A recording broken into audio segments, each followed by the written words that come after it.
Que la paix soit sur vous. Cette vidéo fait suite à la situation que vit actuellement notre frère, ou notre grand frère, Hassan Iki Hussein.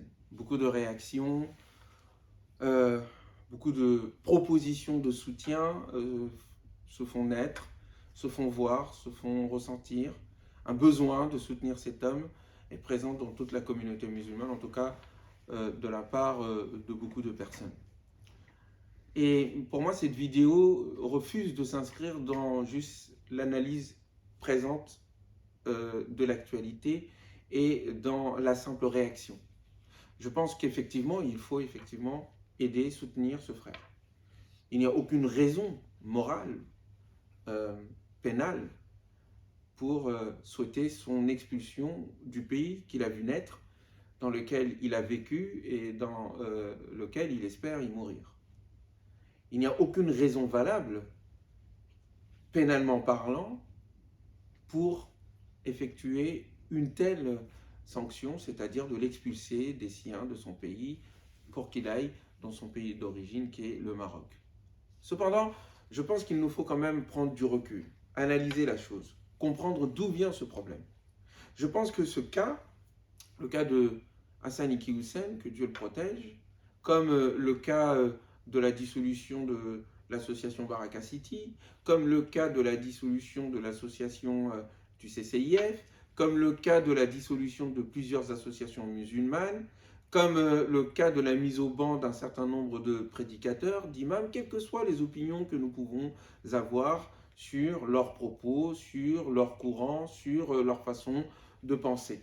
Indépendamment de cela, je pense que l'ensemble de ces cas indique une stratégie, indique une décision ferme de la part d'une partie de l'élite politique et médiatique française de combattre au fond tout ce qui au sein de la communauté musulmane peut faire figure de leadership, peut faire figure de sortie du ghetto social, économique et intellectuel dans lequel d'aucuns voudraient nous faire nous emprisonner et au fond sous prétexte de communautarisme provoquent ce communautarisme qu'ils veulent qu'ils dénoncent. En réalité, il y a effectivement une stratégie de long terme qui est en train de se réaliser sous nos yeux. Et si cette stratégie de long terme se réalisant sous nos yeux, et dont le frère Hassan Iki Hussein n'est qu'une énième victime, eh bien, il y a en face de cette stratégie de long terme des réactions de court terme, des réactions émotionnelles, des réactions émotives. Oui.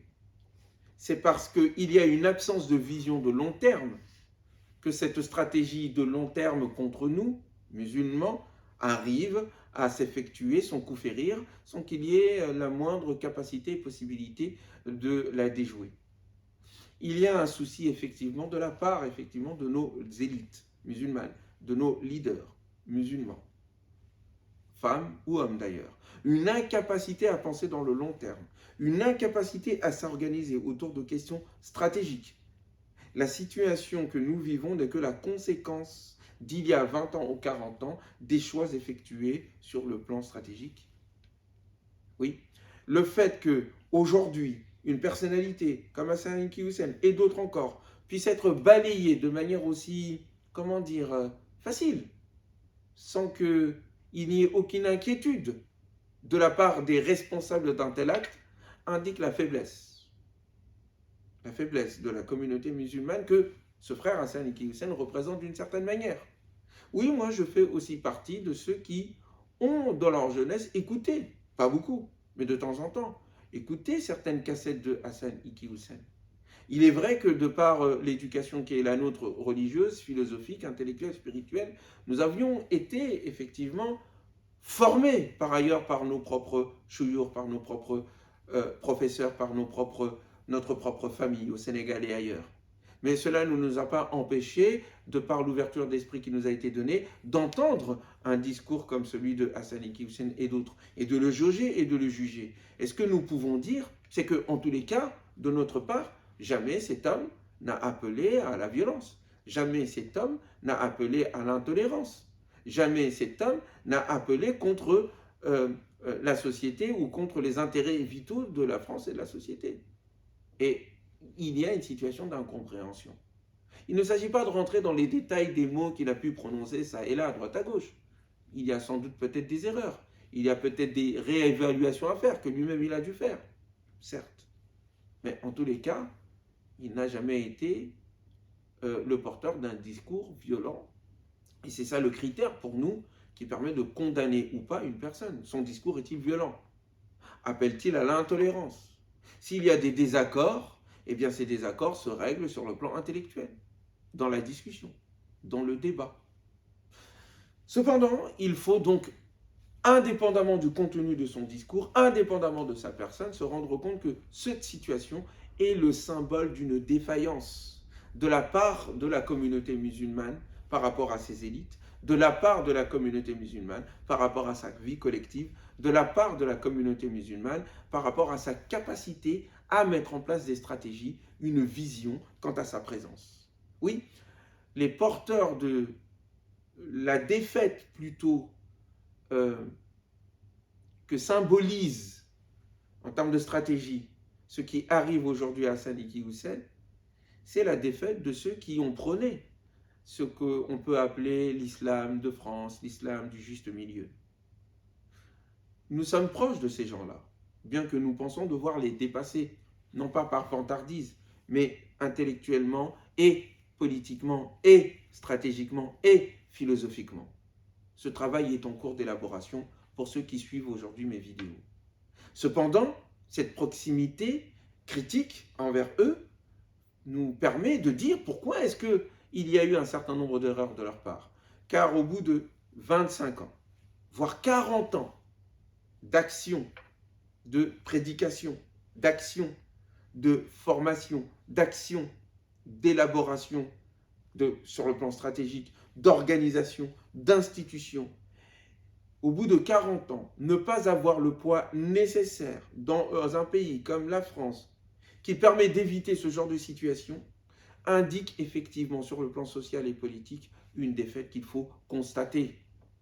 Il n'est pas normal qu'effectivement des institutions telles que l'UOIF, telles que le CCIF, telles que Baraka City, telles que le comité de lutte contre l'islamophobie et d'autres types d'associations puissent être aussi facilement balayées sans qu'il n'y ait aucune conséquence politique, soit dans les urnes, ou aucune conséquence politique sur le plan symbolique, ou aucune conséquence politique en termes d'influence et d'impact. Ce genre d'action contre un leader ou des leaders au sein d'autres communautés existantes en France n'est pas possible. Vous ne verrez jamais une telle attitude être commise envers la communauté protestante, communauté catholique. La communauté juive, on n'en parle même pas. Mais ce n'est pas parce qu'ils sont meilleurs ou parce qu'ils participent des racines de la France. Non, non. Les catholiques aussi ont eu de grosses difficultés par rapport à l'État laïque.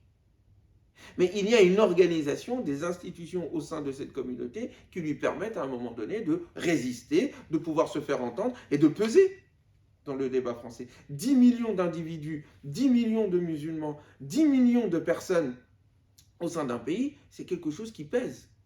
C'est quand même la deuxième religion de France. Donc oui, effectivement, il y a une stratégie, il y a un pouvoir, il y a un détournement des moyens de l'État au service d'intérêts particuliers, au service d'idéologies particulières, c'est vrai, nous le constatons. Mais il ne sert à rien de se plaindre des coups que l'on reçoit lors d'un combat sur le ring qu'est la vie, il ne sert à rien de se plaindre de ces coups. Ce qu'il faut renforcer, c'est sa défense et sa stratégie. Si l'adversaire en face vous touche, ne le blâmez pas. Blâmez-vous vous-même de ne pas avoir été assez entraîné, de ne pas avoir été assez visionnaire, de ne pas avoir été assez en capacité pour prévoir cela et éviter. Nous continuons toujours, les différents leaders des différentes instances que je viens de nommer et d'autres qui ne sont pas nommés et des différents courants quels qu'ils soient des libéraux, qu'ils soient des réformistes, qu'ils soient des conservateurs, qu'ils soient même des rigoristes musulmans, toutes les tendances confondues sont concernées par cette situation-là. Si effectivement nous arrivons dans un pays de droit, normalement, à faire taire, à fermer des associations, à faire taire des individus qui n'ont rien sur le plan pénal à se reprocher, il y a effectivement une dérive, oui, mais il y a aussi une faiblesse, car on sait à qui nous pouvons faire cela. Nous ne pesons pas politiquement, nous ne pesons pas économiquement, nous ne pesons pas culturellement, nous ne pesons pas philosophiquement et intellectuellement. Or, ce poids se construit dans le temps, ce poids se construit par une stratégie. Ce qui veut dire, et nous ferons une vidéo prochaine sur la critique des leaders musulmans français, ce qui veut dire que les choix engagés par ces leaders-là n'ont pas abouti aux résultats escomptés. C'est le constat qu'il faut poser. Il est nécessaire de le faire. Cela ne veut pas dire que nous sommes ingrats envers les précédentes générations, que nous sommes ingrats envers nos grands frères. Non, nous sommes reconnaissants du travail qu'ils ont fait. Il y a des acquis certains dont nous sommes nous-mêmes en partie le résultat, dont nous avons bénéficié. Mais face à une telle situation, face à une telle offensive, que ces institutions puissent être ébranlées de la sorte aussi facilement, indique leur fragilité. Me comprenez-vous? C'est cela comme leçon que je tire de cette situation concernant le frère Hassan Iqi Hussein. Parce que d'autres viendront aussi. D'autres viendront. Moi peut-être, d'autres personnes. Et tout cela, comme symbole, vise à nous faire taire, vise à nous faire peur, vise à nous mettre en panique constante. Il ne faut pas paniquer, il faut s'organiser. Or, les musulmans ont cette tendance à refuser, surtout des leaders, ont tendance à plus compter sur leurs propres forces individuelles avec leurs ouailles, plutôt que de penser une stratégie de rassemblement sur des grands points essentiels, stratégiques, civilisationnels au sein de la communauté musulmane pour pouvoir peser, contribuer et faire avancer un certain nombre de causes. Un certain nombre de causes qui ne sont pas d'ordre communautariste et communautaire, un certain nombre de causes qui concernent l'ensemble du pays. Car faire du mal, au fond, tordre les règles, tordre les principes de liberté, d'égalité et de fraternité qui fondent ce pays, les tordre pour être au service d'intérêts particuliers, ça n'est pas seulement la mise en danger de ceux qui la subissent immédiatement, les musulmans, c'est la mise en danger en réalité de l'ensemble du pays et de notre capacité à vivre tous ensemble. Il y a donc un enjeu qui dépasse la communauté musulmane et qui concerne l'ensemble du pays. Si les leaders musulmans ne sont pas en capacité de penser stratégiquement pour l'ensemble du pays, à partir de leurs problématiques, ils continueront de subir de telles défaites et ils continueront toujours de réagir sur le plan émotionnel et émotif en attendant d'autres coups à venir. Il est temps de cesser la réaction et de penser la réflexion et l'action à long terme.